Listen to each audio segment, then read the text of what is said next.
నమస్కారం. ఈరోజు మన విశ్లేషణలో ఒక చాలా ముఖ్యమైన చట్టం గురించి మాట్లాడుకుందాం. అదే మన ఆత్మరక్షణ హక్కు. మనల్ని మనం కాపాడుకునే హక్కు గురించి కొత్త భారతీయ న్యాయ సంహిత అంటే బిఎన్ఎస్లోని సెక్షన్ 36 ఏం చెబుతోంది? పదండి వివరంగా చూద్దాం. సరే, ఏమాత్రం ఆలస్యం చేయకుండా నేరుగా విషయంలోకి వెళ్ళిపోదాం. ఒక సీరియస్ ప్రశ్నతో స్టార్ట్ చేద్దాం. ఒకసారి ఊహించుకోండి, మానసిక పరిస్థితి అస్సలు బాగోలేని ఒక వ్యక్తి చేతిలో కత్తి పట్టుకుని దాడి చేయడానికి మీ వైపు వస్తున్నాడు. అప్పుడేం చేయాలి? చట్టమేమైనా మన చేతులు కట్టేస్తుందా? ఏమీ చేయకుండా అలానే నిలబడి ప్రాణాలు వదిలేయాలా? లేదు, అస్సలు కాదు. దీనికి సమాధానం చాలా సింపుల్ అండ్ క్లియర్.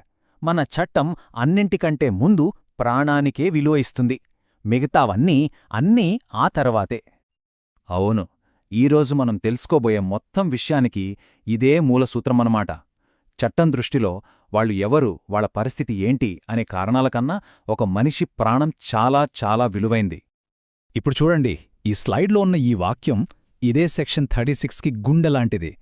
దాడి చేసినవాడు నిర్దోషి కావచ్చు, కాని రక్షించుకునేవాడు నిస్సహాయుడు కాదు. అంటే ఏంటి? దాడి చేసే వ్యక్తికి చట్టప్రకారం శిక్ష పడకపోవచ్చు, కాని అంత మాత్రాన మనల్ని మనం కాపాడుకోకూడదని అర్థం కాదు. వాళ్ల నిర్దోషిత్వం మనల్ని నిస్సహాయులుగా మార్చలేదు. ఇదే అసలైన పాయింట్. సరే, బావుంది. మరి ఈ హక్కుకు చట్టపరమైన బలమెక్కడ్నించొస్తోంది? అసలు మన చట్టం ఈ హక్కుని ఎలా నిర్వచిస్తోంది చూద్దాం. చూడండి, చట్టం దీన్ని ప్రైవేట్ డిఫెన్స్ అని పిలుస్తుంది. చాలా సింపుల్గా చెప్పాలంటే, ఒక పని మామూలుగా అయితే అది నేరం. కాని ఆ నేరం మనమీద జరుగుతున్నప్పుడు దానికి వ్యతిరేకంగా మనల్ని మనం కాపాడుకునే హక్కు మనకుంది. ఇక్కడే అసలు విషయం ఉంది. ఆ పని చేసే వ్యక్తి చట్టం ప్రకారం దోషి కాకపోయినా సరే మనకు ఈ ఆత్మరక్షణ హక్కు వర్తిస్తుంది. అయితే దాడి చేసిన వ్యక్తి ఎప్పుడు దోషి కాకుండా ఉంటాడు? ఏ సందర్భాల్లో? చూడండి, కొన్ని కారణాలున్నాయి. మరీ చిన్న వయసవ్వొచ్చు, లేదా వాళ్లకు సరైన అవగాహన శక్తి లేకపోవచ్చు, మానసిక స్థితి సరిగా లేనివాళ్లు కావచ్చు, లేదా వాళ్ల ప్రమేయం లేకుండా ఎవరైనా మత్తుమందు ఇవ్వడం వల్ల అలా మత్తులో ఉండొచ్చు. కొన్నిసార్లు ఏదో అపోహలో ఉండి కూడా దాడి చేయొచ్చు. ఇలాంటి సందర్భాల్లో వాళ్లు చట్టప్రకారం దోషులు కారు. సో ఇక్కడ మనం గుర్తుపెట్టుకోవాల్సిన అత్యంత కీలకమైన పాయింట్ ఏంటంటే, మన ఆత్మరక్షణ హక్కు అనేది దాడి చేసే వ్యక్తి దోషా కాదా అనే దానిమీద అస్సలు ఆధారపడి ఉండదు. కేవలం మనం ఎదుర్కొంటున్న ప్రమాదం ఎంత తీవ్రంగా ఉంది అనే దానిపైనే ఆధారపడి ఉంటుంది. రియల్ డేంజర్ ఉందా లేదా, అదే ముఖ్యం, అంతే. ఇంతే అనుకుంటున్నారా? లేదు, ఈ హక్కుకు మన రాజ్యాంగం నుంచి గట్టి సపోర్టుంది. సాక్షాత్తు ఆర్టికల్ 21 అంటే జీవించే హక్కు మనకు ఈ బలాన్నిస్తోంది. జీవించే హక్కు అంటే కేవలం బ్రతకడం మాత్రమే కాదు, ఆ జీవితాన్ని ఏ ప్రమాదం నుంచైనా సరే కాపాడుకునే హక్కు కూడా అందులో అంతర్భాగమే. సరే, ఈ థియరీ అంతా బాగుంది. కాని ప్రాక్టికల్గా ఇది ఎలా పనిచేస్తుంది? దీన్ని ఇంకా బాగా అర్థం చేసుకోవడానికి చట్టంలోనే ఇచ్చిన 2 అఫీషియల్ ఉదాహరణలను ఇప్పుడు చూద్దాం. అప్పుడు మనకు ఫుల్ క్లారిటీ వస్తుంది. ఓకే, మొదటి ఉదాహరణ. జెడ్ అనే వ్యక్తికి మానసిక స్థితి సరిగ్గా లేదు. అతను ఏ అనే వ్యక్తిని చంపడానికి ప్రయత్నిస్తున్నాడు. ఇప్పుడు చూడండి, చట్టం ప్రకారం జెడ్ తన మానసిక స్థితి వల్ల దోషి కాదు. కానీ ఇక్కడే అసలు ట్విస్ట్. ఏకి మాత్రం తనను తాను కాపాడుకునే పూర్తి హక్కు ఉంటుంది. ఒకవేళ జెడ్కి మతిస్థిమితం ఉండి దాడి చేస్తుంటే ఏకి ఎంత హక్కుంటుందో ఇప్పుడు అంతే హక్కుంటుంది.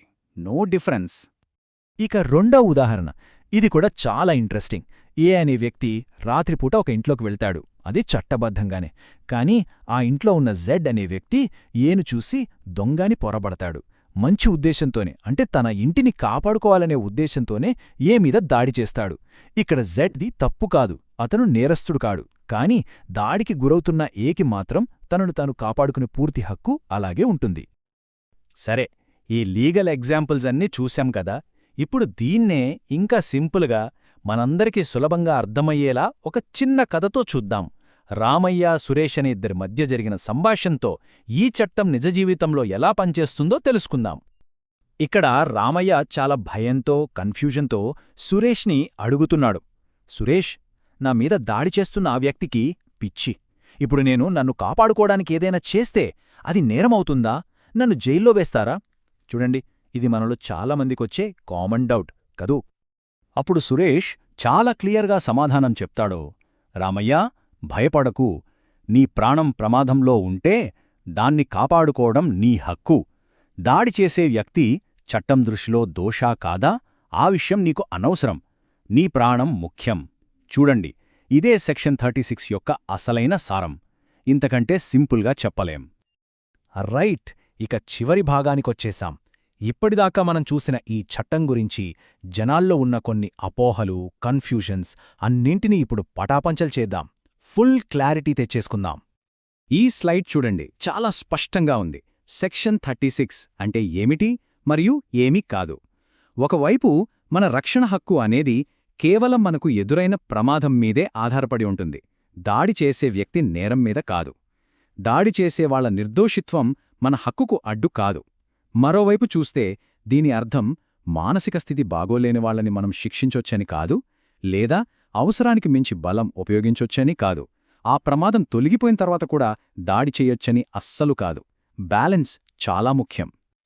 మన సమాజంలో కొన్ని అపోహలు బలంగా పాతుకుపోయాయి. వాటినిప్పుడు బ్రేక్ చేద్దాం. మొదటి అపోహ, పిచ్చివాడిని కొట్టకూడదు. ఇది తప్పు. ప్రాణం మీదకొస్తే ఎవర్నైనా ఆపచ్చు. రెండో అపోహ, దాడి చేసేవాడిది తప్పు కానప్పుడు మనకు రక్షించుకునే హక్కులేదు. ఇది కూడా పూర్తిగా తప్పే. మూడో అపోహ, వాళ్ళేదో అపోహలో దాడి చేస్తుంటే మనమేమీ చేయకూడదు. ఇది కూడా అస్సలు నిజం కాదు. గుర్తుపెట్టుకోండి, వాళ్ల ఇంటెన్షన్ కాదు, మనకున్న డేంజర్ ముఖ్యం. సరే, మరి పోలీసులు, కోర్టులు ఇలాంటి కేసుల్ని ఎలా డీల్ చేస్తాయి? వాళ్లు కొన్ని ముఖ్యమైన ప్రశ్నలు వేసుకుంటారు. 1. ప్రమాదం అప్పటికప్పుడు జరిగిందా? 2.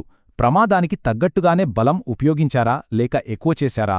3. అసలు అక్కడ నిజంగా ప్రాణాపాయముందా? ఆత్మరక్షణ నిజంగా అవసరమైందా? ఈ ప్రశ్నలన్నిటికీ సమాధానం అవును అని వస్తే చాలు, మిమ్మల్ని మీరు కాపాడుకున్నందుకు మిమ్మల్ని ఎవ్వరూ దోషిగా చూడరు. దాడి చేసిన వ్యక్తి మానసిక పరిస్థితితో సంబంధం లేకుండా మీరు నిర్దోషిగా బయటపడతారు. మనం ఇందాక చెప్పుకున్న రామయ్య కథలోని నీతి కూడా ఇదే. చాలా పవర్ఫుల్ పాయింట్. దాడి చేసిన వ్యక్తి చట్టపరంగా తప్పు చేయలేదేమో, కాని దానివల్ల మన ప్రాణం విలువ ఒక్క ఇంచు కూడా తగ్గదు. వాళ్ల నిర్దోషిత్వం మన ప్రాణం కన్నా గొప్పది కాదు.